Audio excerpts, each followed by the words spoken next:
आप सभी को जय यीशु। परमेश्वर आप सबको आशीष दे। आज हम एक ऐसे व्यक्ति के विषय में मनन चिंतन करेंगे जो व्यक्ति परमेश्वर को जानता ही नहीं है। वो व्यक्ति परमेश्वर को नहीं जानता है और ना ही वो इस्राएली है, ना इस्राएली है और ना परमेश्वर को जानता है। ऐसे व्यक्ति जो है उससे प्रभु प्यार करता है। ऐसे व्यक्ति है जिसे प्रभु प्यार करता है, प्रभु की कृपा दृष्टि प्राप्त है उसे, परमेश्वर उसे अत्यंत प्रसन्न है और वो व्यक्ति है नामान। आइए हम उसके विषय में पढ़ेंगे। राजाओं के दूसरा ग्रंथ अध्याय 5 पद संख्या 1 से। आराम के राजा के सेनाध्यक्ष नामान को अपने स्वामी का सम्मान तथा कृपा दृष्टि प्राप्त थी, क्योंकि प्रभु ने नामान द्वारा आरामियों को विजय दिलाई थी। वह महान योद्धा था किंतु वह कोढ़ी था। मेरे प्यारे भाई और बहनों, आज हम इस वचन में पढ़े हैं कि आराम के राजा के सेना अध्यक्ष नामान को अपने स्वामी का सम्मान तथा कृपा दृष्टि प्राप्त है। ये व्यक्ति ना ही परमेश्वर को जानता है और ना ही इस्राएली है। इन सब चीज से वंचित है। परमेश्वर को भी नहीं जानता है और ना ही ये इस्राएली है। फिर भी परमेश्वर इससे प्रसन्न है। परमेश्वर इसके द्वारा बहुत से युद्ध को जिताए हैं। अब सोच के देखिए क्या ऐसे खास बात है इसके अंदर जिसके कारण से परमेश्वर इससे प्रसन्न है, परमेश्वर इसे प्यार करता है, इसके द्वारा बहुत से युद्ध को जिताए हैं। क्या खास बात है इनके अंदर।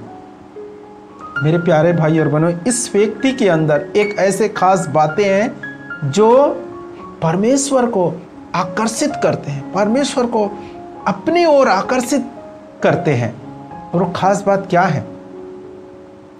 वो व्यक्ति जाने अनजाने में परमेश्वर के आज्ञाओं को पालन करता है। परमेश्वर की जो आज्ञा है उसे पालन करता है।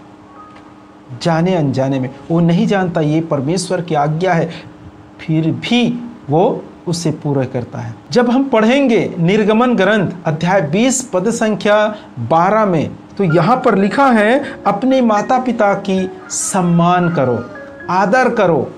ये परमेश्वर के द्वारा दिए हुए 10 आज्ञा में से चौथी आज्ञा है।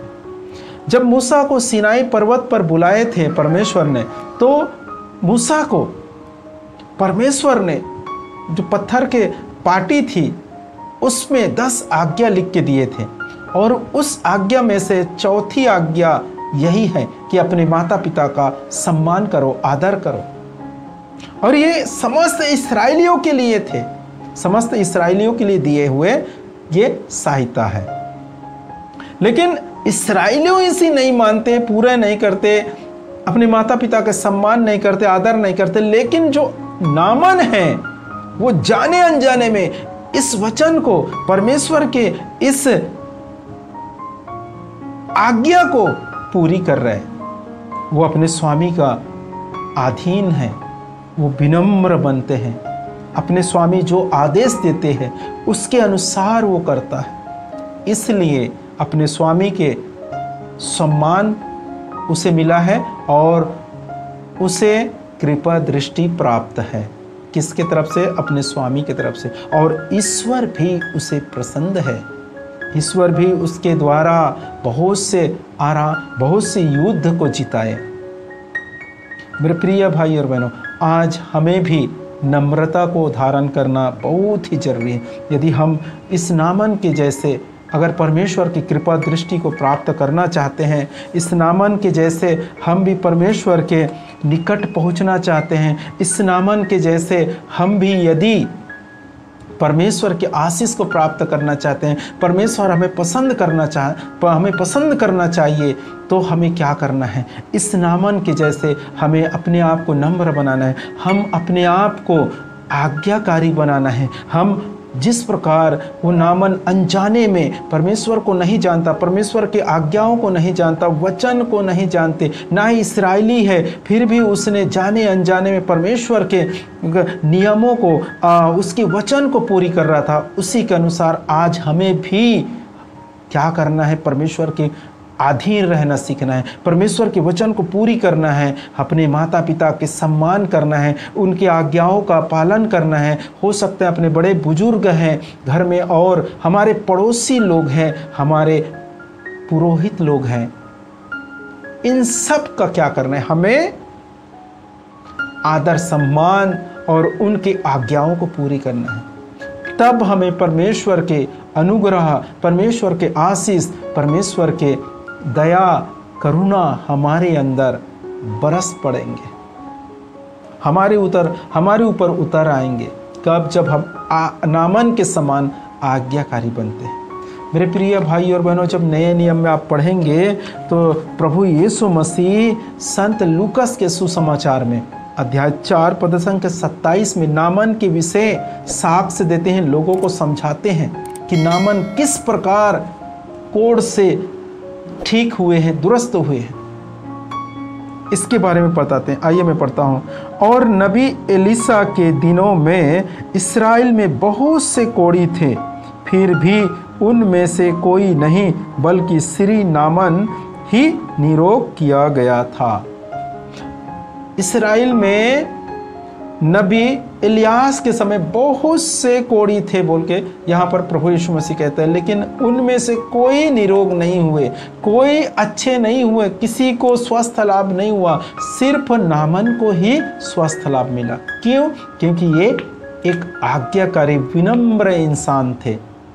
मेरे प्रिय भाई और बहनों, आज हमें भी हमारे अंदर से अगर बीमारी को छुटकारा पाना चाहते हैं, हमारे अंदर से आज हम समस्या से छुटकारा पाना चाहते हैं, तो हमें भी इस नामन के समान एक आज्ञाकारी बनना है। और जब आज्ञाकारी को धारण करेंगे तो हमारे अंदर एक विनम्रता स्वभाव आएगा और हम परमेश्वर के बिल्कुल निकट, परमेश्वर के आशीष, परमेश्वर के अनुग्रह से भर जाएंगे। कब? जब हम एक आज्ञाकारी व्यक्ति बनेंगे, आज्ञाकारी विश्वासी बनेंगे। तब जब हम पढ़ते हैं प्रभु यीशु मसीह के बारे में संत योहन के सुसमाचार में अध्याय 2 में काना के विवाह में, तो वहाँ प्रभु यीशु मसीह अपने शिष्य के साथ, और उस घर में माँ मरियम भी उपस्थित थी। लेकिन उस घर के दाखरस खत्म हो जाने के बाद माँ मरियम अपने बेटे के पास जाते हैं और बेटा के पास जाकर कहता है कि इनका दाखरस खत्म हो चुका है। लेकिन प्रभु यीशु मसीह का जवाब तो सुनिए। प्रभु यीशु मसीह क्या कहता है?